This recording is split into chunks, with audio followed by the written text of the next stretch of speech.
दलित पिछड़े आदिवासियों के लिए जो प्रोफेसर्स, असिस्टेंट प्रोफेसर्स की नियुक्ति होनी चाहिए, 80% से ज्यादा पोस्ट खाली पड़ी हुई है विश्वविद्यालयों में।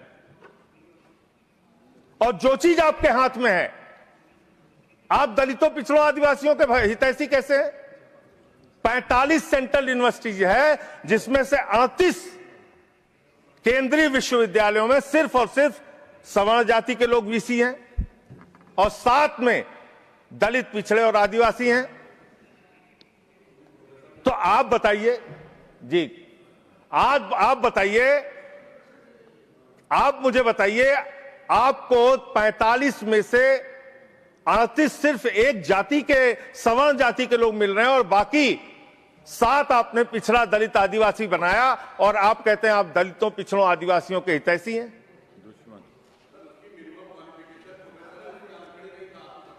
किसमें? मैं वीसी की बात कर रहा हूं, वीसी की बात कर रहा हूं, वीसी की बात कर रहा हूं। वीसी की नियुक्ति आप करते हैं, वीसी की नियुक्ति आप करते हैं। इसका मतलब दलित, पिछड़ा और आदिवासी बीसी बनने योग्य नहीं है, यह आपकी मानसिकता है। इसका मतलब आपकी मानसिकता है पिछड़ा, दलित और आदिवासी प्रोफेसर बनने योग्य नहीं है। 12 साल क्या किया आप नॉट फाउंड सुइटेबल की कैटेगरी में डाल देते हैं उन लोगों को। आप क्या न्याय कर रहे हैं उनके साथ?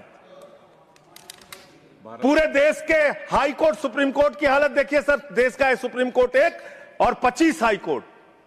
वहां पे कितने जज हाई कोर्ट के अंदर या सुप्रीम कोर्ट के अंदर दलित, पिछड़े, आदिवासी हैं? पता कर लीजिए, आपको पता चल जाएगा। तो अगर कहीं उनके साथ न्याय की बात आती है तो आप न्याय नहीं, नौटंकी करते हैं, जानबूझ के दिखाने की कोशिश करते हैं कि आप उनके हितैषी हैं, जबकि आप है नहीं। आपको है ना, और पूरे देश का वातावरण खराब किया आपने।